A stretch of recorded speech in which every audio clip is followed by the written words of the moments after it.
Intro music fades in and quickly fades out. We suffer more often in imagination than in reality. Hello to all viewers of my channel. You know, that powerful line comes from the ancient Roman philosopher Seneca. And wow, does it feel like he was talking about right now? It perfectly captures this feeling we all have, which is why, in this explainer, we're diving into an ancient philosophy that feels more relevant than ever, Stoicism. I mean, let's be honest, it often feels like we are living in a world of constant chaos. Do you ever get that feeling? Like you're just adrift, caught in this crazy storm of 24/7 news, financial uncertainty, and this relentless pressure to just do more, be more? It is so easy to feel overwhelmed, like you're not in control at all. But what if there was a toolkit for that? Well, that toolkit is basically an ancient operating system for the human mind. It's a guide for navigating life storms that has been stress tested for over 2,000 years. And that's Stoicism. Now, I want you to forget this stereotype of some emotionless, stone-faced statue. That's not what this is about. Real Stoicism is a practical, active philosophy that's designed to help you build incredible mental resilience, find a genuine sense of inner calm, and live a life filled with purpose, no matter what the world decides to throw at you. And what I think is absolutely amazing is who actually practiced it. I mean, look at this. The most famous Stoics came from completely different worlds. You've got Seneca, one of the wealthiest men in Rome, using it to handle political drama and unbelievable luxury.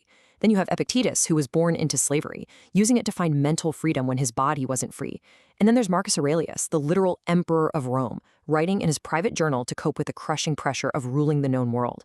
So if this one philosophy worked for a millionaire, a slave, and an emperor, it's gotta have something powerful to offer us, right? So where do we even begin? Well, we start with the single most important, most practical principle in all of Stoicism. It all comes down to where you focus your energy. And this is it. It's called the Dichotomy of Control. It's a simple idea, but it is so profound. It says that some things in life are up to us, and, well, most things are not. The Stoics believe that wasting our time, our energy, and our peace of mind on things we can't actually influence is the main reason we feel so much frustration and anxiety. And this slide just lays it out perfectly. Take a look at that left column. That is the tiny, tiny circle of things we have full control over: our own thoughts, our judgments about things, our decisions, and our actions and efforts.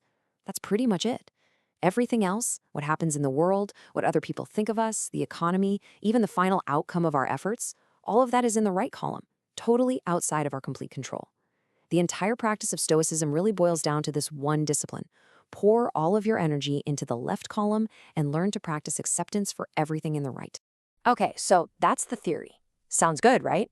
But how do you actually do it? Well, Stoicism is packed with practical exercises to train your mind for resilience. It's kind of like a gym, but for your mental well-being. So let's look at one of their most famous techniques. It's called Premeditatio Malorum, or negative visualization.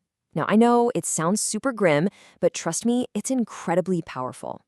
What you do is regularly and calmly imagine losing things that you value, maybe your job, your health, or even a person you love. The point isn't to make yourself anxious, it's to do two things. First, it makes you appreciate everything you have right now, and second, it's like a mental rehearsal for adversity. Think of it like an emotional vaccine. By thinking through the worst in advance, you strip it of its power to shock and paralyze you if it ever actually happens. And the Stoics had a whole arsenal of these mental tools. For example, to control a craving, you could try emotional distancing. Instead of thinking, I want to scroll on my phone, you think, he wants to scroll on his phone. It creates a little space. Or to fight off consumerism, Marcus Aurelius would practice object distancing.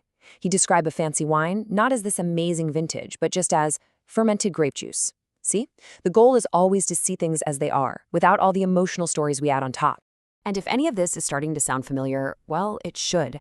Many of these ancient Stoic concepts are the direct ancestors of modern cognitive behavioral therapy, CBT.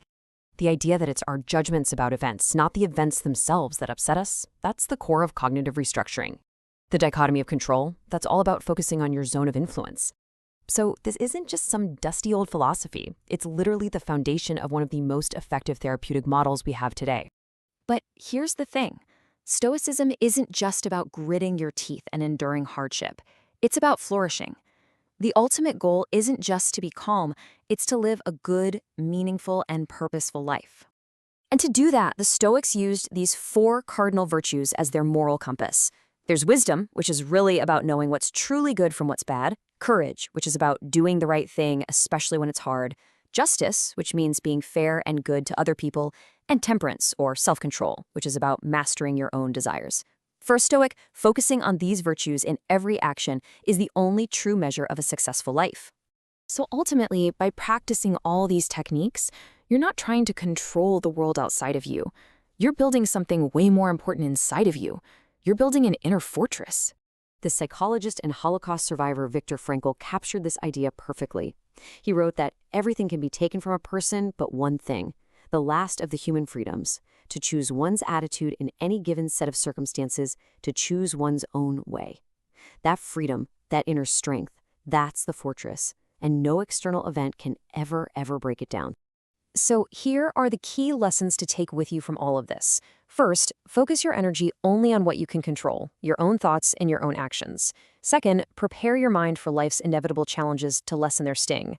Third, live by your values and your character, not by external results you can't control.